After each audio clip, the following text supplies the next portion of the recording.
I get it. Marketing is becoming harder.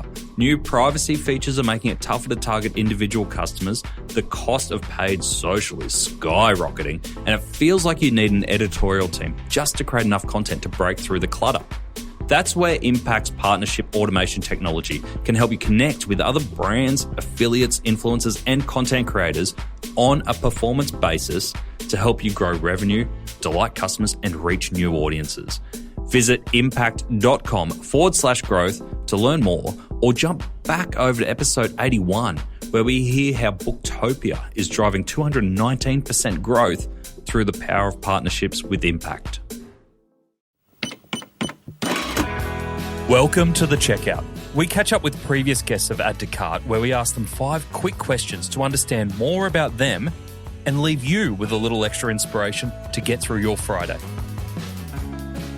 Today's checkout features Justin Hillberg, who's the Managing Director of Surfstitch.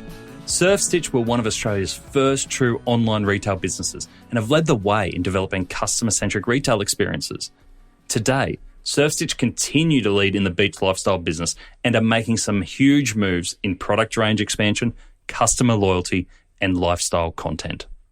All right, Justin, I have 5 checkout questions to know a little bit more about you. All right, number 1, what is the weirdest thing that you have ever bought online? Oh, good question. I actually bought a vertical herb garden 2 weeks ago for my balcony that is solar powered, self-watering, and removable little pots, 5 levels, sitting on a stand, Australian made, over-engineered for what it was. You sure it's made for herbs? Yes, yeah. Yes. You are. That's fascinating, because we had Michael from Preezy on last week, and his weirdest thing was that he bought Greek herbs online. So we've got 2 herbs in a row. Yeah, there you go. There you go. Herbs are a big online market. Number 2, who is your favourite retailer? My favourite retailer at the moment? Good question. I really like what some of the directs are doing. I mean, Apple always kind of stands up as kind of the epitome of retail. Everyone would love to be able to do what they've done. I think Nike is doing a pretty good job as well at creating that space. So I think those guys do a good job in the kind of direct-to-consumer space. Mm-hmm. I think some of the kind of digital native vertical brands are also doing a pretty good job. I've noticed them pop up a lot in my feed, and I find myself spreading my wallet a lot more thinly across multiple different brands that just really talk to me. So, yeah, I don't know if I've got one specific one right now. I'm really into my sort of outdoor camping, beach holidays, gardening. So anyone that kind of hits me in that realm, I'm an avid purchaser online. So, yeah, take your pick. Beautiful, mate. Do you sometimes look at the direct-to-consumer startups now and go, God, I wish it was that easy in 2008 when we started? Absolutely, yeah. All the time, because one area that we've really struggled to gain traction in is our social engagement. Because we're a men's business, a women's business, a kids business, a surf business, an outdoor business, a footwear business, tying all that in under one kind of social hanger is really difficult. Like, you can't talk to all consumers in one channel like that under Surfstitch. So we've just struggled to get traction, and we watch some of these upstarts. I call them upstarts, but startups.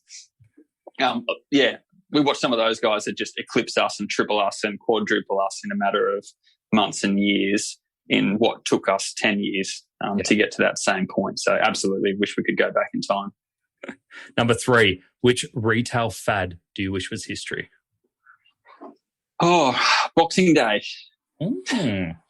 Yeah, I mean, that the whole event of Boxing Day is becoming a little obsolete, I feel, but it's still one of those things that drives me crazy, how people still feel like they need to line up in front of a store, and massive crowds and poorly working air conditioners and really shitty shopping experience and fights and all that kind of stuff. So true, isn't it? It's a really ugly kind of retail experience. So I wish that was retired.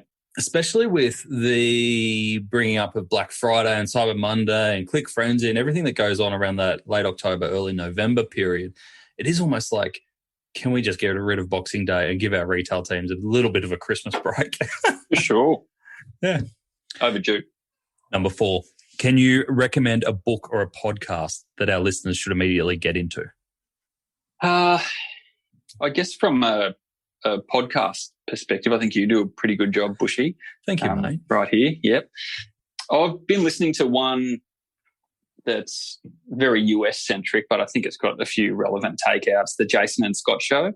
I don't know if you... Cool. Yeah, I've listened. They're great. Yeah, they're good guys. They're really kind of e-com thoroughbreds. So, yeah. But they have a lot of US insights that haven't really made it out into the shores of Oz yet, and they talk about a lot of emerging delivery solutions and different tech solutions that might only exist in the US. So I think some of the trends that they've talked about over there have kind of come out here in the preceding months or years afterwards. So that's one that I kind of kick on if I'm going for my walk along the beach. It's a good shout, mate. It's I like how you just drop in the walk along the beach with your podcast. It's a good shout though, because they're right at the edge of that tech and innovation for retail. We'll put a link in the show notes for that one. And last one I've got for you, number 5. Finish this sentence. The future of retail is really exciting. I think the next 3 years are going to really accelerate digital retail, which is better for everybody. It's better for retail in general, but it's better for the consumer. So I think there'll be a bit of a cleanup process that won't be easy for everybody, but the emergence of technology and just making things easier for customers to access product will just be on light speed, I think, from here for the next sort of 3 to 5 years. So, yeah, I think it's really exciting. And it's overdue, particularly in our market. Brilliant, mate. And you are set up brilliant. I can't even speak. Friday afternoon. You're set up brilliantly, Jesus, to take advantage of it. So really looking forward to seeing what you guys do in the coming months and years. Thank you very much for joining us, Justin. Thanks, Nate. It's been my pleasure. To hear more from Justin, jump back into episode 60, where Justin shares the story of Surfstitch's journey from market darlings to involuntary administration and now back to driving innovation in online retail. It's an extremely inspiring and honest account of a wild ride in online retail.